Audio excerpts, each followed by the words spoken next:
भारत को कोई परवाह ना होती भारत को कि पाकिस्तान के पास भी एटमी हथियार है और इंडिया के पास भी। भारत तकरीबन पाकिस्तान में दाखिल हो चुका था। बालाकोट का वाकया हुआ, उन्होंने भारत ने यह परवाह नहीं की कि अगर हम पाकिस्तान पर जाकर हमला करेंगे तो हो सकता है इससे एक रिवायती जंग शुरू हो जाए।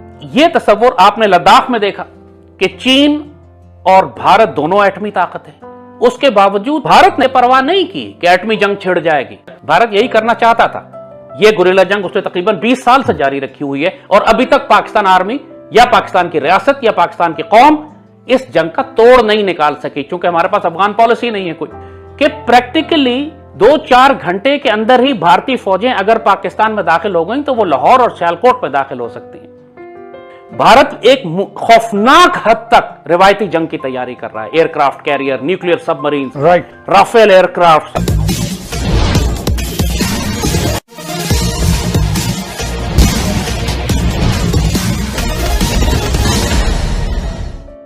पाकिस्तान की मीडिया में भारत के बारे में यह कहा जा रहा है कि भारत चीन और पाकिस्तान दोनों से एक साथ निपटने की क्षमता रखता है। भारत को कोई फर्क नहीं पड़ता है कि पाकिस्तान और चीन दोनों ही परमाणु शक्ति संपन्न देश है, और यह बात उस व्यक्ति के मुंह से कहा जा रहा है जो भारत विरोध के लिए पूरे पाकिस्तान में मशहूर है। इस डर को वह कैसे आवाज दे रहा है, आइए आप भी सुने। स्टेक होल्डर्स बशमूल एस्टैब्लिशमेंट, क्या एक डायलॉग मुमकिन है? पाकिस्तान की रियासत को हर हाल में कन्वेंशनल वॉर के लिए तैयार कर। बालाकोट का वाकया हुआ, उन्होंने भारत ने यह परवाह नहीं की कि अगर हम पाकिस्तान पर जाकर हमला करेंगे तो हो सकता है इससे एक रिवायती जंग शुरू हो जाए। भारत को कोई परवाह ना होती भारत को कि पाकिस्तान के पास भी एटमी हथियार है और इंडिया के पास भी। भारत तकरीबन पाकिस्तान में दाखिल हो चुका था। नतीजा उसका क्या हुआ? देखिए, सिर्फ एटमी जंगें दुनिया में मुल्कों के दरमियान नहीं होती। यह तस्वुर आपने लद्दाख में देखा कि चीन और भारत दोनों एटमी ताकत है, उसके बावजूद भारत ने परवाह नहीं की कि एटमी जंग छिड़ जाएगी। भारत ने क्या किया 2002 के बाद, अगर आप देखें, जब से 9/11 के बाद अमेरिकन अफगानिस्तान में आए तो भारत ने अपनी जंगी हिकमत अमली तब्दील कर दी। रिवायती जंग के बजाय उसने रिवायती जंग से नीचे गुरिल्ला जंग पाकिस्तान के खिलाफ शुरू कर दी। 2003-4 के बाद TTP तैयार की उसने अफगानिस्तान में, उसने पाकिस्तान पर हमले करना शुरू कर दिए। BLA को दोबारा तैयार किया, उसको जो जगह मिली अफगानिस्तान में, उसने अफगानिस्तान से पाकिस्तान के खिलाफ एक बाकायदा उसी तरह की जंग शुरू कर दी जिस तरह पाकिस्तान ने उससे कबल सोवियत यूनियन के खिलाफ अफगानिस्तान में की थी। बाकायदा एक गुरिल्ला जंग पाकिस्तान के खिलाफ। या एटमी जंग शुरू हो जाए, भारत को तो ये खौफ नहीं है, वो तो करता है ये, क्योंकि इंडिया ने एक मिलिट्री डॉक्ट्रिन बनाई 2002 के बाद। 2002 में उनको तकरीबन 20 दिन लग गए अपनी फौज को आगे लाते हुए। ये वक्त हमें मिल गया कि हमने भी अपनी फौजें लाके खड़ी कर दी।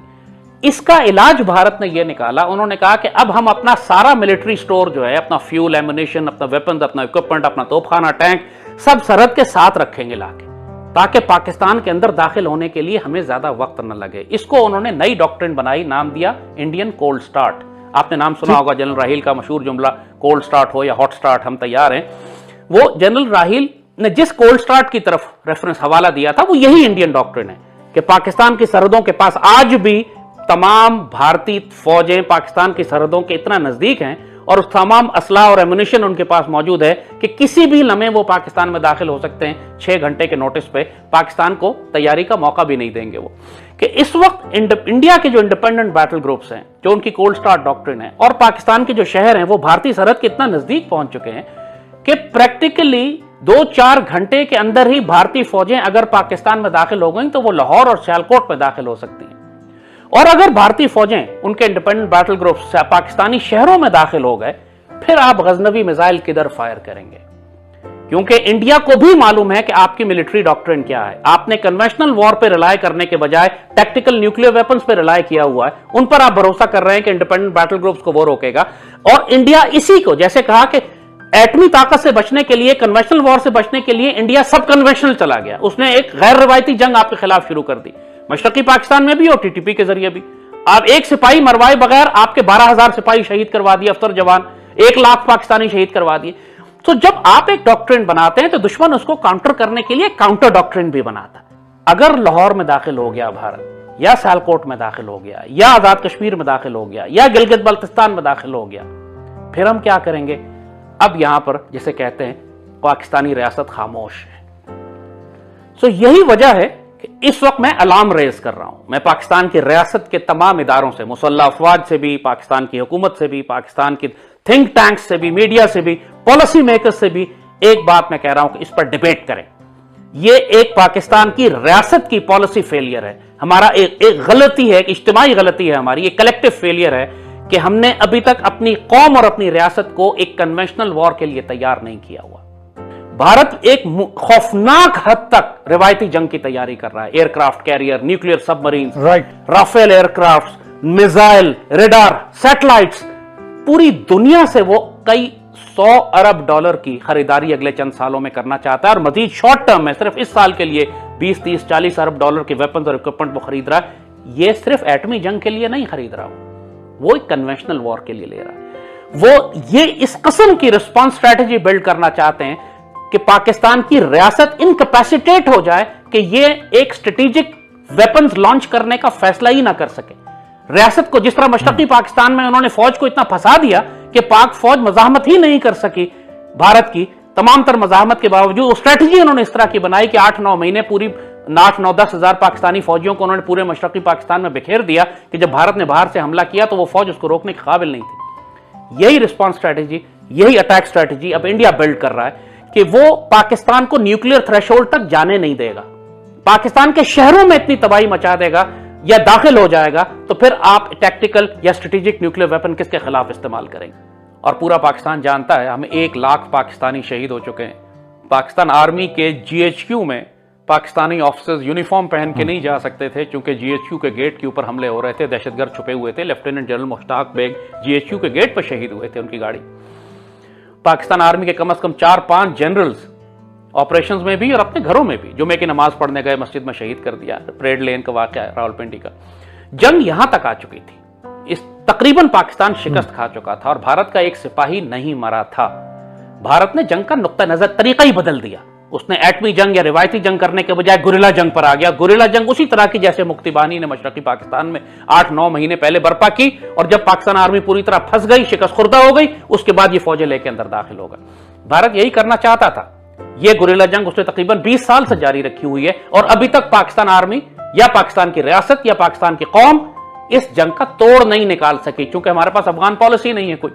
अभी तक अफगानिस्तान के अंदर से मुसलसल TTP और BLA के दहशतगर्द आ रहे हैं, पाकिस्तान की रियासत पर हमले कर रहे हैं। भारत ने तो जंग करने का अंदाज बदल दिया, उसको कोई फर्क नहीं पड़ा कि पाकिस्तान एक एटमी ताकत है। आपने अभी देखा निगोरो काराबाग में, आर्मीनिया में अजरबैजान ने किस तरीके से रिवायती जंग की, लेकिन दोनों के इत्तेहादी पीछे पीछे एटमी ताकत ही थी, एक के पीछे रूस, एक के पीछे अमेरिका, उनका आपस में इनके।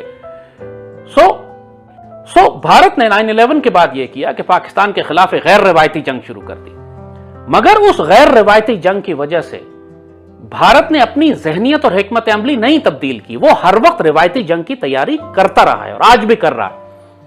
कई मर्तबा ऐसे मौके आए कि जब भारत ने जिस तरह पाकिस्तान की मीडिया में पहली बार यह सच कबूल किया जा रहा है कि भारत पर कोई फर्क नहीं पड़ता कि पाकिस्तान और चीन दोनों के पास परमाणु शक्ति है। अगर भारत के साथ इन दोनों देशों का युद्ध हुआ तो फिर परमाणु शक्ति के उपयोग का भी खतरा हो सकता है और जो भयंकर युद्ध में परिणत हो सकता है।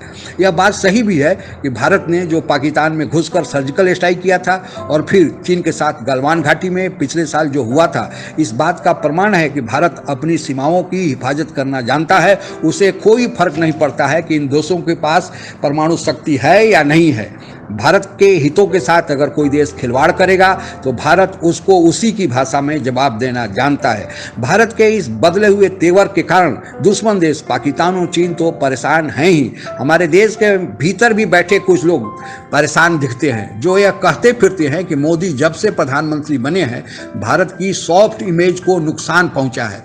ऐसे सॉफ्ट इमेज को लेकर हम क्या करेंगे जब हमारी सीमाएं ही सुरक्षित न हो, दूसरे देश जब चाहे हमारे देश में घुसकर अपनी मनमानी करते फिरे हों।